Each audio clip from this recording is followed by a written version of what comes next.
One. All right. Good to see everyone again. So let's take a deep breath before we start this group. So as we settle in, I want to remind us that, this space isn't about fixing everything at one time. It's not about performing faith correctly, right? It's about noticing what shows up inside of us when we're together and discussing that, okay?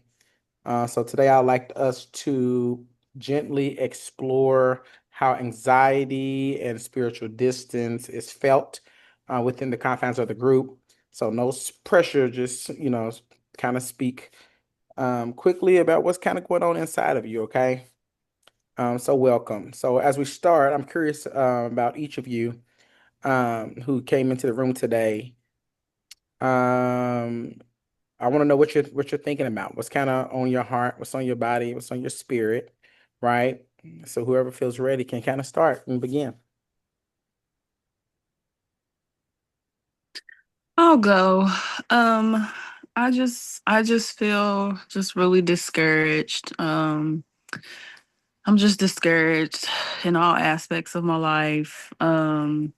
Say your name so everyone knows. Um, my name is Angie.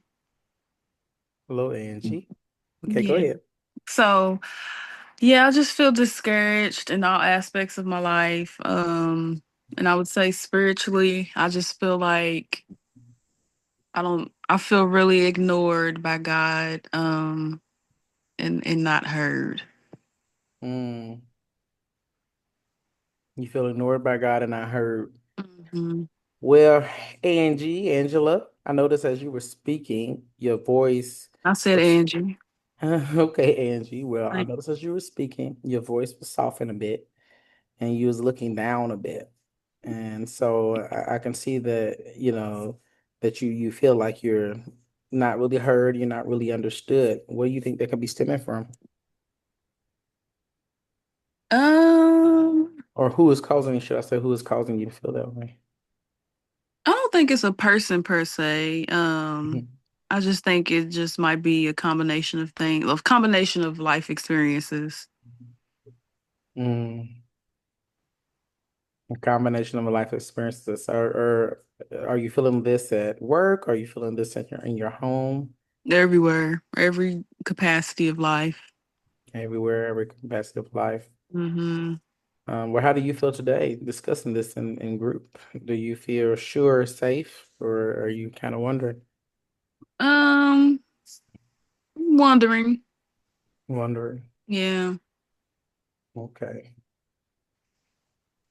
Mm. So in moments when you feel unheard, how do you typically respond? I shut down. Mm. What does shutting down look like for you?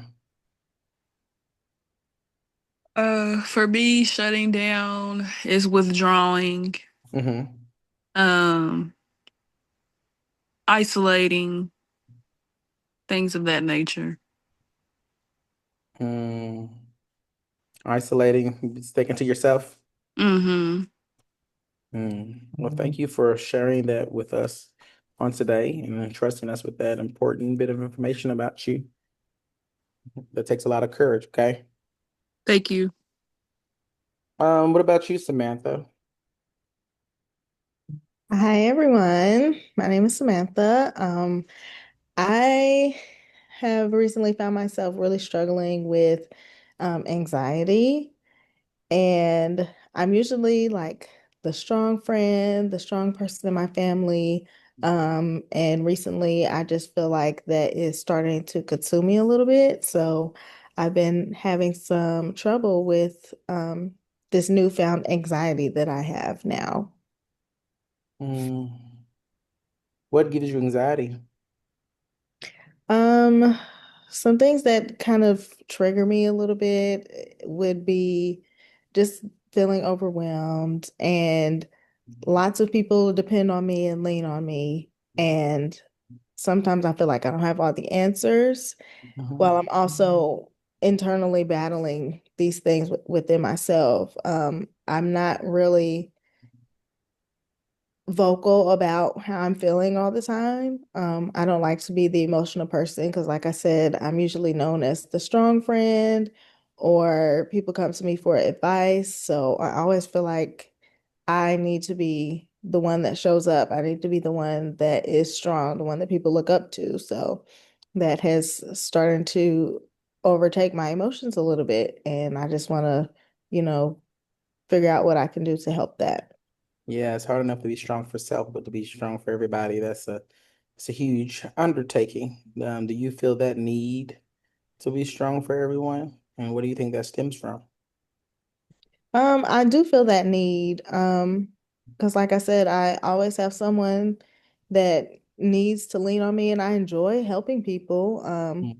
because I'm really a person that's all about encouragement and, making people feel better about themselves and leaning into their spirituality as well. But it's just kind of hard to find that balance with how to still show up for myself. Yeah, I can tell that it seems like, a lot of people do lean on you and I appreciate the hope that you bring into the group. I do want to ask you a question. Hearing Angela speak, what were some of your initial thoughts there? I feel like I feel like I can relate when she was talking about shutting down. I find myself when I'm alone shutting down a lot because sometimes it's just nice to not have all the noise. Um, so when I isolate, that's kind of like a moment for me to take a breather. Um, but I don't want to sit there too long. Yeah. You said that you don't want to sit there too long. Does that stem from somewhere? Have you sat there too long before and it didn't lead to anything good? Yeah, I feel like when I sit on it or dwell on things, it brings out that emotional side of me. And like I said, I've always had to be strong. So I don't really like to delve into those emotions very often because it just makes me feel really uncomfortable. I'm Yeah. not used to that. Yeah. Well, thank you. Thank you for sharing as much as you shared with the group. That's very important, and we appreciate you giving us your time. So, Michael, you listening to Samantha and Angela. What about you? How are you feeling? Hey, can you hear me? Yes. Okay, good. Um, I don't know that I'm a little it's kind of a new space for me, so I'm a little weary of getting personal. Um, but I mean, I guess I'll jump out here and take a stab at it. Um, I am I feel like I carry a lot of guilt spiritually. Hmm. I feel like I'm not doing enough. I feel like I always need to prove that I am living a life worthy of God's love. Hmm. And I'm living a life worthy of really anybody's love. And I feel like um, I just feel like I'm not doing enough. I feel like I'm not enough, um, sometimes. And I just wish I had tools or strategies or something. I wish I knew what that key was. I'm always searching for the key, Hmm. um, to my freedom. And I feel like I can never find it. Yeah. Yeah. But thank you for sharing what you have shared with us. I just want to let you know, as someone who feels that way, I'm here in this group. You don't have to earn your space here, okay? And your presence of being here is already enough, okay? Thank you. Many people, connected to that guilt, do you feel like there is some anxiety there in regards to wanting to um to, I guess, get ahead and, you know, in your perception in other people's eyes, and, do you notice there's any anxiety connected to any of those feelings? Absolutely. I think the anxiousness comes from me trying to prevent anything from happening. So I'm Mm. always anxious about what may come. So I overwork to avoid any kind of conflict, any kind of um, you know, issues with people, to avoid any kind of correction, because, I struggle being corrected. And I kind of feel like I can't, if I'm corrected, I just, it's just hard for me to believe that somebody might mean that in love, or if there's an issue that they want to address that in love, but that somebody's mad at me. And I'm always trying to prove, Mm, um, why that isn't so. The anxiousness comes from me trying to prevent that. It's a preventative anxiousness, I feel like. mm. So you could get anxious wanting to prevent things that are really kind of out of your control, right? And Yeah. it sounds like there's a quiet belief that somehow you're always spiritually failing. Hmm. Mm, okay, okay, I understand that. So I'd like to pause for a moment and well, thank you for sharing so much, Michael. That meant a lot to all of us. But I'd like to pause for a moment and try something together. This is a here and now check-in, which helps us notice how we experience one another in real time, right? So I'll ask one question and you can answer briefly or pass if you like, all right? So right now, as you sit in this group, do you feel more guarded or more connected than you were when you walked in? What about you, Michael, since you're already talking? Um, I would say I'm still guarded, Mm-hmm. but I'm a lot less guarded. Mm, I feel like this space is safe, and that's I've just kind of sensed that. I think just by everybody else's transparency, I feel a bit better about opening up. okay. What about you, Angela? I would agree with Michael as well. I Angie, I'm feel sorry. the same. Thank you. Thank you. I agree. Yeah, only my mom calls me Angela. But no, I agree. I agree as well. Still guarded and kind of walking on eggshells, but settling a bit. Okay, Samantha. I would say I'm a little open because as I was listening, there were certain things that, Michael and Angie said that I could find myself relating to. Mm. So what I'm hearing is that trust doesn't just arrive all at once, right, from everybody. It builds in small moments, right? Like being heard without being corrected. I feel like a lot of times in life, people try to correct us before they listen and try to hear what we have to say. And a lot of times they can allow us to feel unheard and not understood. So in this group, I want you to feel heard. In this group, I want you to feel understood.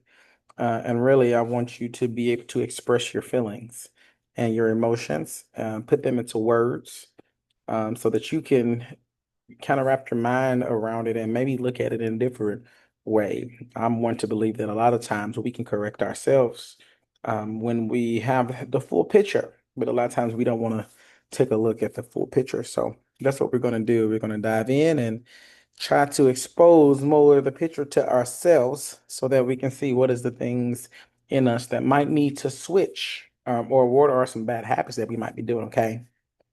So I want to invite the group to speak to each other for a moment. Angie, is there anything you heard today that made you feel less alone? Yes, I could connect when Samantha was speaking about um being the strong friend. I can relate to that. Mhm. Um and it was something else she said. Oh gosh. About the feelings of anxiety. I can also relate to that as well. Yeah. So she brought you up, Samantha. So what is it like to have this type of discourse, right? Where you are slowing down, talking through things instead of always fixing. It's a little out of my comfort zone because I'm not used to that. Yeah. Used to having help. I'm usually the one giving it. So, it's nice to take a second to receive something. Mm. It's nice taking a second to receive something. That's real good to hear, Samantha. So, Michael, um, does anything kind of shift with you when you realize that you're in a space where you don't have to always apologize for who you are and for what you do? Yeah. Oddly enough, I think hearing hearing Angie be so assertive about her name and, her, making sure it was understood that this is who I am. Mm. And having that level-headed respect.